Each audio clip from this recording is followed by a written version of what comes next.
There's two little bits I'd like to tell you about. One is this extraordinary project that we dug a well in a women's garden.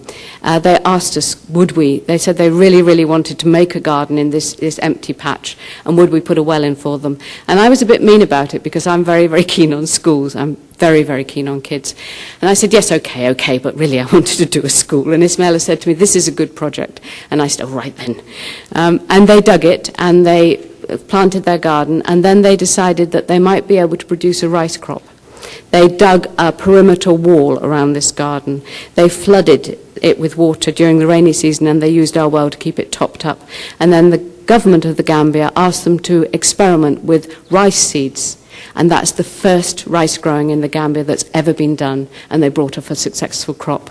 And they made money from that, and they fed their kids from that. So that's a whole new form of farming that we've brought into the Gambia by one well, money like from people like yourselves, and the initiative and the courage and the energy and ability of very, very simple African women who could figure out how to do what needed to be done.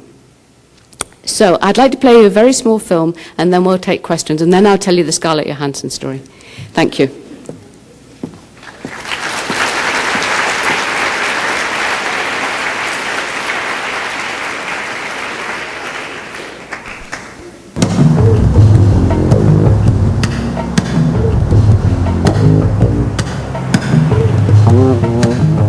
I love Africa. This is my fourth visit to the Gambia for one very special reason. We're on the way to Mandinari village. I put a well in here 3 years ago to celebrate my wedding, so we called it Wedding Well, and I've got my pulleys for it, so we're going to give them a pulley to put on the well. The Wedding Well is one of many that I've financed over the last 10 years, but nothing can ever prepare me for the reception from the children.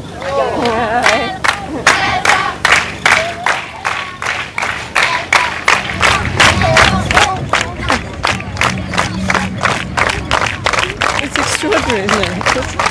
It's overwhelming. And they're all so smart in their uniform. How do you do? Thank you for such a great reception. I feel like the Queen. Welcome to the Gambia and to Mandinari School participants. I'm pleased to meet you. Everywhere I go, I'm treated to a fantastic welcome from the kids. And this is what I'm really interested in. The school garden, using water from our well to grow vegetables to feed the children. This is really wonderful. Yeah. I see. So what are you growing? Have radish. Yes, sorry. This is so good. I'm very, very impressed. What we have here is an early, very successful vegetable garden. The beds are allocated to each child. They grow the seeds, and you can see already the vegetables are coming up. And on the other side of the garden, there's a small banana plantation, which will be both a food crop and also a cash crop. This well cost just £300 to build, but the benefits are massive. Thank you very much. Beautiful ribbon. Huh? Yay! Thank you. She's stronger than me.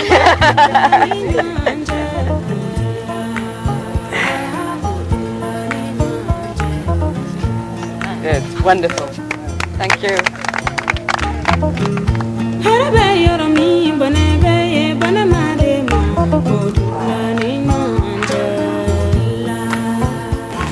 These are school dinners, Gambian style, and these are the school dinner ladies. The programme was financed by the World Health Authority, but they're now under such pressure for money that they're having to withdraw funds from the school, so the schools will have to be self-sustaining. So the little garden outside this area is going to have to be the source of the food for the children. Ismaila Cisse is the driving force behind our charity Gardens for the Gambia. He invited me to pay for the first well at the primary school where he was head teacher, and now he helps decide where we go next. Ismaila selects the sites and supervises the well building, and I do the fundraising. We've now created more than 60 wells. What surprised me, I suppose, and what continues to surprise me, is the level of routine poverty, the fact that it is so terribly poor, that it is as poor as it has always been, and that it's going to go on being as poor as this. Now, I can't make any difference to that, but what I can do is I can take some of the money and put it somewhere where it makes a phenomenal amount of difference. And it's not just schools we help. I'm especially keen to help women here. They have the responsibility of feeding their families. This is some of the produce of about 40 acres. This makes it one of the biggest rice fields in the Gambia. And the whole thing came about because this group of women who were farming vegetables with our wells had the initiative to start up a rice field. They now have a small income from the rice, and they've been so successful that they're trialling new rice varieties for the government. Some are learning to read and write, and they're a lot of fun. There is something, I think, about women the world over, that anything short of absolutely grinding poverty, and you will find women working together having a giggle. And it's just lovely to find that absolute thing happening around the baobab tree here. They do tremendous things with next to nothing, and they smile as well while they do it. So, you know, I go away always feeling very moved. This agricultural centre 10 years ago was just a group of local farmers trying to teach themselves better methods of agriculture.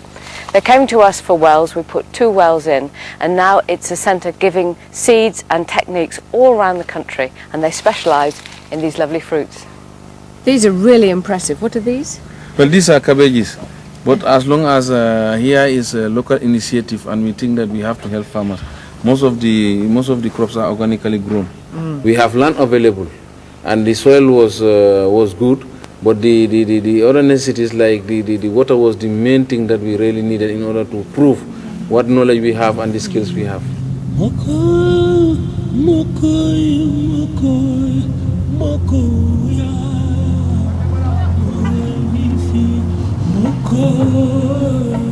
We got up this morning really early. It was still dark and the stars were out.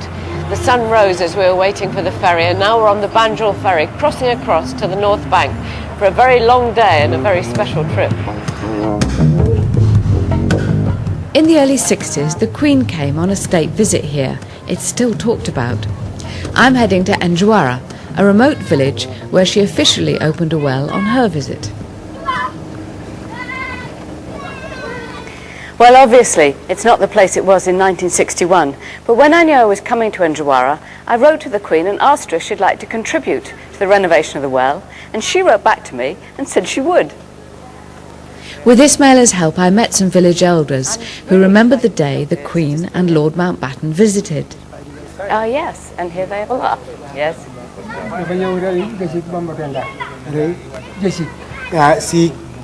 Mountbatten killed a crocodile in a place called Bambatenda. Yes. The well was dug, and that was the day the well was inaugurated, and the Queen also fetched water from the well. Right. The Queen's well has now been repaired by local people. How long did it take? 3 days. 3 days. And Yeah. did you have some help? Yeah, I have some help, Yes. some boys there. And then how did you get the bricks? The bricks. Yes, these bricks. The bricks, I get the 1 bag of cement, then I make the bricks. So these bricks you made? Yeah. And then you built this? Yeah, and wall? that, after I build this surrounding the well. It was almost time to go, but I wanted to commission a new well before I headed home. This will be the inside-out well, supporting a women's community garden. First, the ground is blessed.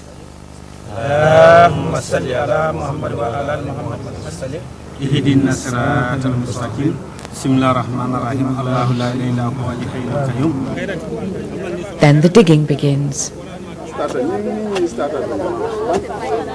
The well will take around 2 to 3 weeks to be dug. It's just a great moment because in a way it's like being in the middle of a desert where it's scrubbed vegetables, it's fairly derelict and the ground's incredibly dry, and yet I know that a year from now there'll be lovely little square beds filled with vegetables, and some of the children we've seen today will be a lot better fed.